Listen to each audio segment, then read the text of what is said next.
Hi, everybody. I'm Douglas, and I'm an addict. And I'm here representing the Southern Fairfield County area of Narcotics Anonymous. We're the closest region of Connecticut to the New York City area.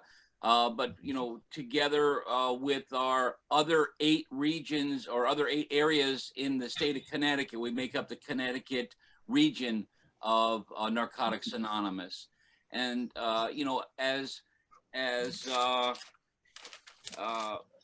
Mogan pointed out from South Africa, you know, our approach in public relations is simply to carry the message. And so what we've done during the last several years here in Connecticut is to do what we can with COVID to carry the message.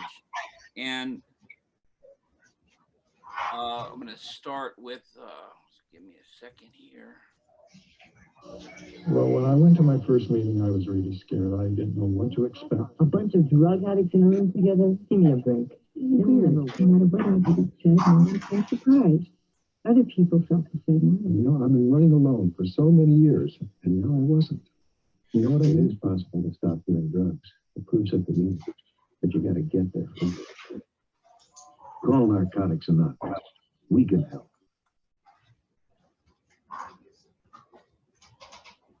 So again, just like Mogan was sharing and others from the earlier presentations, we use internal and external audio, visual, and various forms of media to reach out and promote the message of recovery to the public, as well as working internally with our membership, because one of the things we've had is to gather the support to do the projects and complete the campaigns that we do. So we've worked at trying to make our public relations or public information activities attractive and aware in our own membership, so that we could get the resources we need to do and carry our message.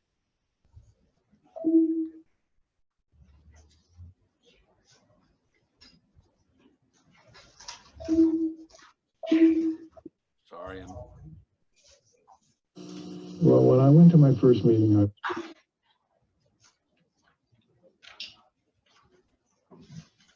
Of course, again, we used the same kind of resources, public service announcements, poster runs or poster drives, television ads, radio ads, the internet, literature racks that we put in public spaces like libraries and IOPs and treatment facilities, and work with, again, the drug courts, the judges, counselors, parole officers, correction officers, etc. We're reaching that same public space.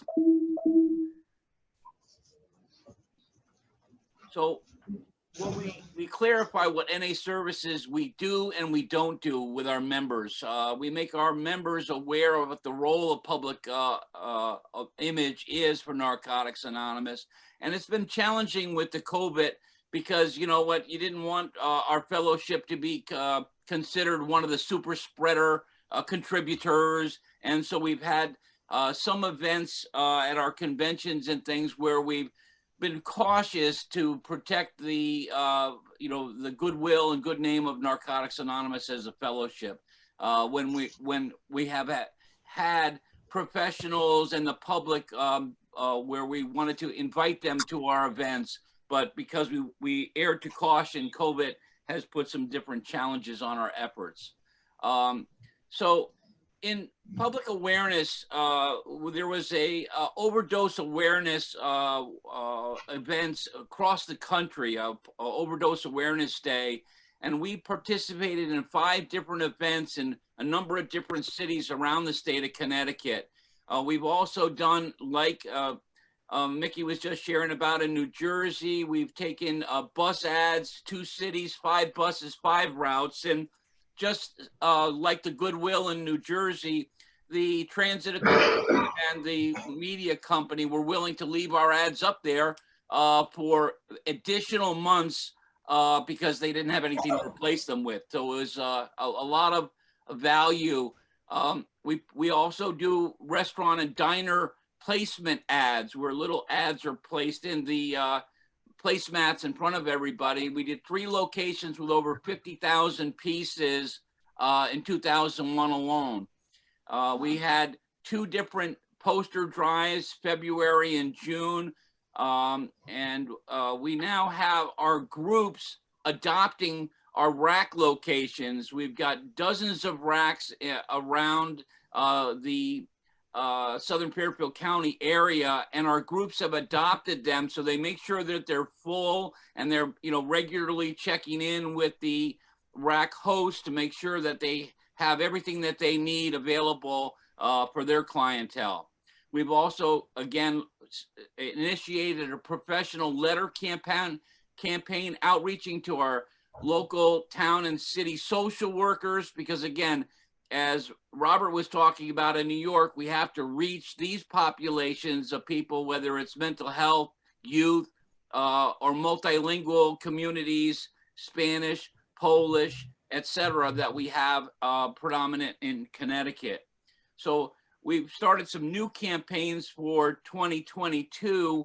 We've also started working with our local pharmacies, and we've started our first pharmacy where we're getting 40,000 bags, and our second location where we have 25,000 bags that the prescriptions are delivered in for everybody with our logos on. So we think that we get a lot of contact with the public with these methods. Regionally in Connecticut, we're undertaking a several year venue to try and look at placing audio video content on the television monitors in our motor vehicle departments.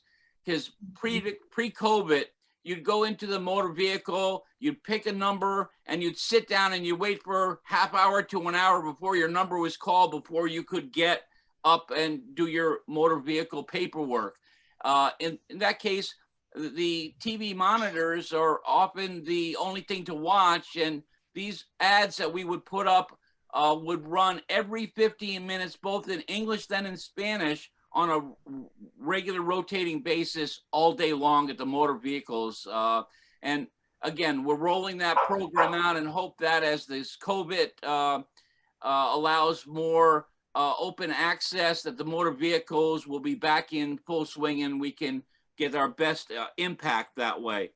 Also, with the public service announcements with radios, we did an outreach campaign to all the radio stations in the area and let them have both MP4 and different formatted audio segments of Narcotics Anonymous. And one of the radio stations, which also happens to be an NPR public radio station, was willing to do a public service announcement in the form of a scripted interview.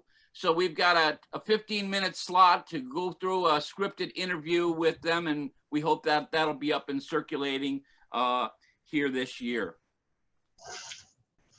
So in the overdose awareness, we, as you can see from the map, we had, awareness events all across the state over a week-long period. We often would set up our display booth with our bulletin boards with NA literature and handouts with pens and pencils and et cetera, with the Narcotics Anonymous local 800 number and our QR code so that they could reach our website and visit our schedules, virtual and online or in-person meeting schedules, which are updated regularly.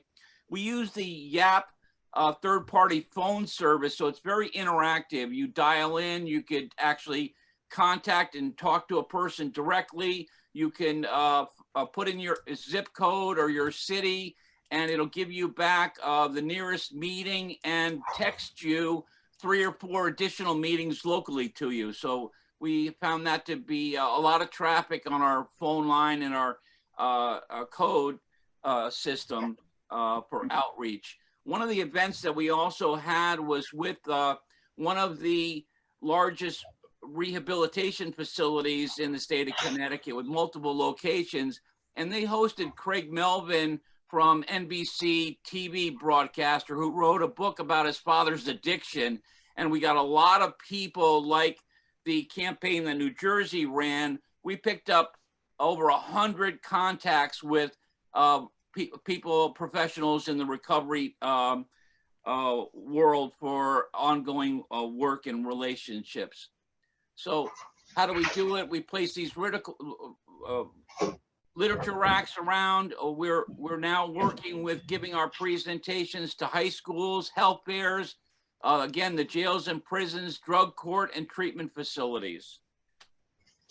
On the bus ads, I put a couple of the interior bus ad we use, a black and yellow, very catching graphic with our 800 number and QR code. And like I said, we've got a new city, which we've added now, a bus route, and 5 more bus ads, not to the level of New Jersey's 1,000, but you know what, we're getting the message out there. As you can see in this placemat ad down in the corner, there's our drug ad that is in half a dozen diners in our area.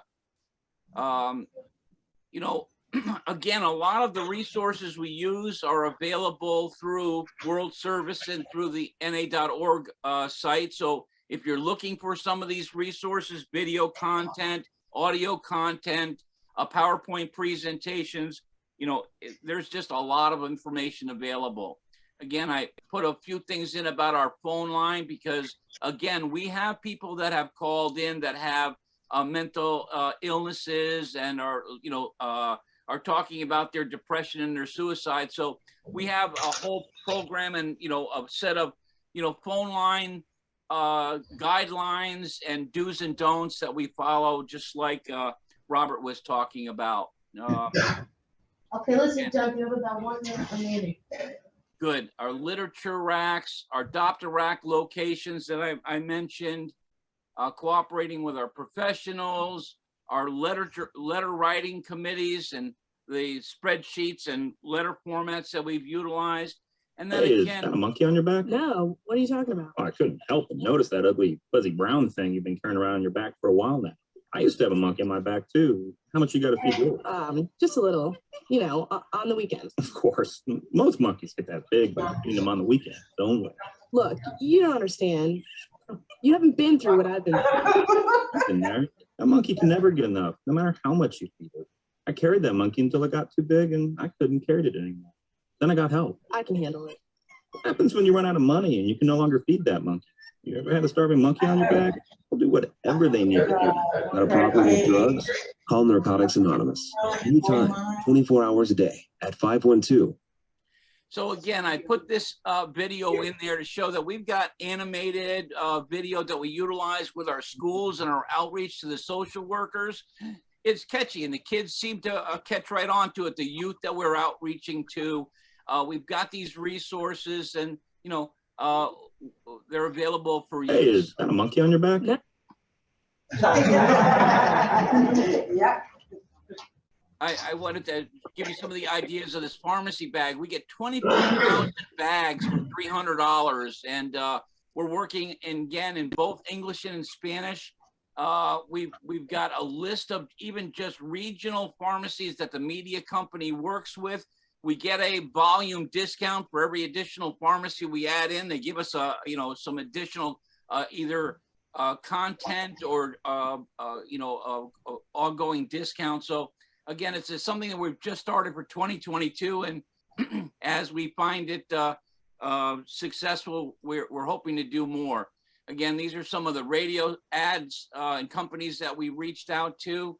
And this is a bit of the script that we're working on with WSHU to introduce them to what Narcotics Anonymous is and, you know, to get online. And then again, I have also to thank the Northeast Zonal Forum and one of our new press pieces to let our fellowship know where we are and how to get in touch with us.